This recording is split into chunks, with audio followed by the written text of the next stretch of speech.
You know, it's weird, ladies and gents. I used to get really good reports on that radio. I used to use that as my radio most of the time, you know. And I used to get right flowered reports on it. and I liked it better as a radio monitor for the workshop rather than an HF set to use. So now it lives in here, you know. But today, I've just got an aerial coupled up to it for the first time in months. Just listening round 80, there must be a contest going.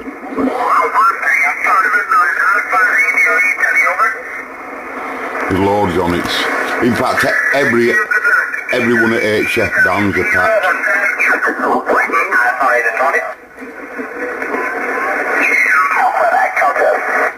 Just a contest everywhere.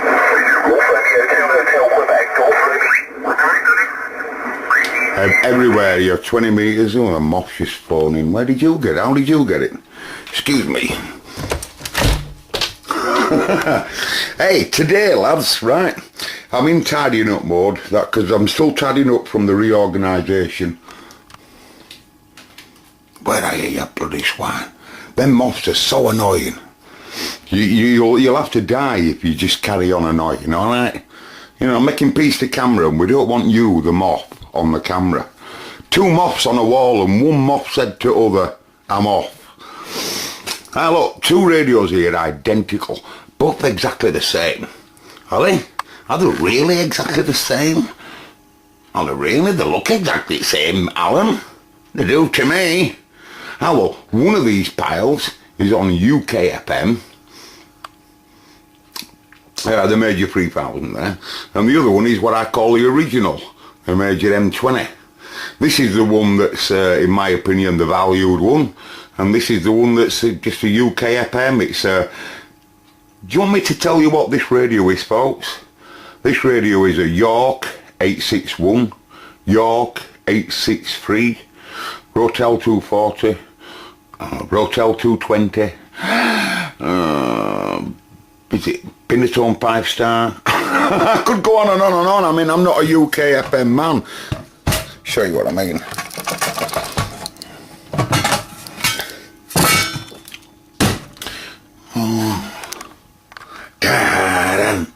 Dun dun dun dun dun dun dun dun dun dun dun dun dun dun dun. 1 moth on the floor. I can't kill you. It's just not right to kill you. Now, why don't you just go fly somewhere in a little place in the workshop, right? I'll leave you alone, I promise. But you just can't be hovering around annoying! You know, you're gonna die! UKFM rig. And now you believe it's a Rotel or something, don't you? The repair I've got to do to this pile today, I didn't even know I had it. I really didn't know I had it. But now I do have it. Now I do have a UKFM rig in the house. I do actually. I think I have a couple of audio lines knocking about somewhere, or uni aces, something like that. But now I have it here. What I've decided to do with it, it wants a new power supply socket. Okay, so our engineers located one very, very quickly. It's the same. It's the same as what this sort of chassis I'd have, you know. And look, even a cell call on the proper original one, but this pile, I know like that. So I'm just going to give it one of them, and the reason being, I'm going to repair it, whatever's wrong with it, get it going, and then I'm going to use it then, right, to compare people's audio regarding FM bandwidth, because you know when someone's over deviating on UKFM, if they're on something like that, you know, they can't really give you a really good deal. You know, if I come on to someone, let's say if I'm on UKFM with a cobby, right, and I ask someone on an HF set, how are you hearing me, mate? He just can't hear any over deviation because his FM receiver's so wide. But Tony there on his UKFM rig, he can certainly hear if he's over deviating, and he's over deviating, because his gate of bandwidth is, you know, it's, you know what I mean? It's how it should be. And I think they're a good thing to, they're a good tool to have. So I'll repair that. I thought, well, I'll fix that pile. And when it comes to this animal, this is working perfect. And this is what I call, this is the radio, in my opinion, lads, right, that I learned so much on when I was a kid. Again, this one comes in 27 different models and fronts and everything. Totally different. I've seen this chassis in General Electrics, and I'm sure you guys have. I've seen it in iGains. Remember, this is just AM and FM. 120 channel, but in reality it's a 40 channel AM rig, right? Dual conversion 40 channel AM rig with as you know, just a simple oscillator, but switching in two separate crystals, producing two separate bands.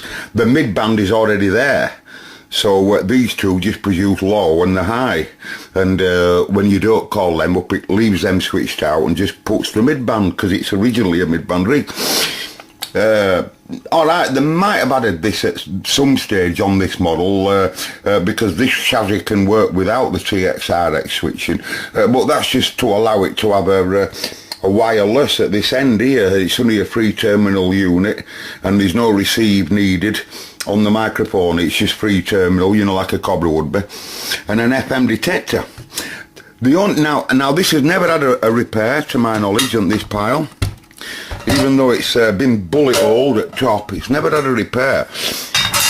But what's really strange, all this that you see here are all afterthoughts. The FM on this model and the low and high are all done after. So a lot of what you see here, a lot of these resistors here are all for TX FM. They're mainly for switching it, making sure it's switching right into FM mode, and for modulator, and these are doing the same for switching AM out, stopping the modulation transformer producing amplitude. Where are you there? This transformer down here. Is it there? Yeah. No. Or is it underneath there? I don't. Yeah, it's there, because that's Ash transformer. So it must be that little thing that's under there, and an extra amp, audio amp, and basically it'll just rob the high tension of the modulated high tension, and they just add an FM detector, and that's nearly identical. If you look at that chip and how it's set up, the 240, that's the circuit that I copied there, and the two quadrature coils there, exactly for my AR7. You see, you know, and that was one mistake I made on AR7. I should, instead of giving it Cybernet detector, I should have given it a Uniden detector. I believe that were against the law. But what about this, lads? I swear this is original radio. You can even see rust on tops here, and but it really is. It's original, is it? But wow, how do you explain this to me? Please explain. Can you see this double switch like I can see it? It's common on Hamilton Nationals, isn't it? I'll run you through controls and then you know that I'm not bullying you. Right, so it says cell call. Cell call when you pull it in and out, doesn't it? You can see that cell call. You've got RF gain on its variable, on and off and squelch, right? And then CBPA and squelch, right? And they all do what they do. That's the volume control, of course. But how do you explain this? But look at the 6 connections. Them 6 connections that's on these there. That switch has never been wired up. The cell call is here. You can see it. It's wired in. But could you please explain that to me, that anyone's watching? How do you explain that? No wires has ever been soldered on that, ever in its life, on all the 6 pins. And when I first opened this radio, I said to myself, well, why would manufacturers put a double pole switch there for an absolute nothing? Is it something that you can wire up later on, perhaps, I wonder? Because there's only one fella I know that's got a cell call unit for one of these, and I think it's, is it Swedish radios or Swiss radios? On his videos on YouTube, if you look, I think that lad there has a cell call unit, and he's the only person that I know that ever had. When I was a kid years ago, everybody wanted one, but you couldn't get that unit in England. All us that had multi-mods and jumbos, we all wanted the Selco unit, but I don't think anybody I knew ever had one anyway. Anyway, that's it. Quick video. I just wanted to show you that, and I'll just do that pile. You might see that once I've done it then in one of my videos, comparing audios, possibly. I might even try and use that, incorporate that into the workshop. It might have a place in the workshop, believe it or not. That might be a good idea to have that as a monitor. Anyway, catch you later, and goodbye now. It's boiling, by the way, today. It is boiling today. You don't know what warm is.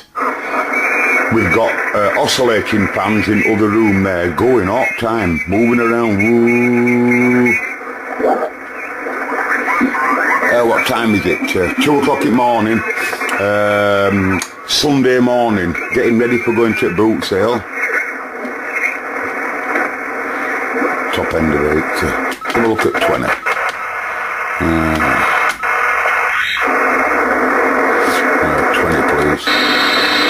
Not even programmed up in this radio, I don't use it much.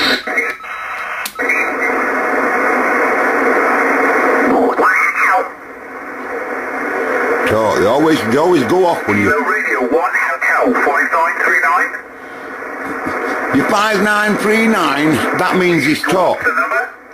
That means, listen to this folks, I'll explain what's going on. 085B4 Alpha Italy Florida. You're 5x4. 5B4 Alpha Italy Fox, contest. Right, that's his call sign. 5B4 Alpha Italy Fox, contest. He's saying he's in contest. 5B4 AIS, contest. Now, the number that he gives, Delta Golf. his progressive number, is how many stations he's talked to today, or while he's been in contest. Kilo Japan 4, Radio Delta Golf 5939. 5939. That's how many stations he's talked to while contest is on. 5939.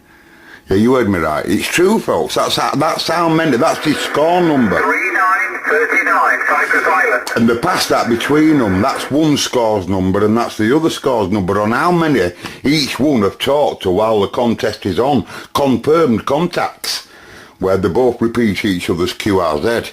It's a long story, and it's not my cup of tea in contest. It never has been, never will be, but I suppose them that like it, you can certainly find out how far you're getting out for those that's into it, but it's not my cup of tea.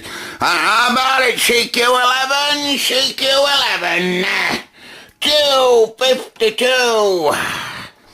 252. And I'm a boiling now, and... I'm definitely bloody gone. It is absolutely roasted. I can't breathe. Goodbye.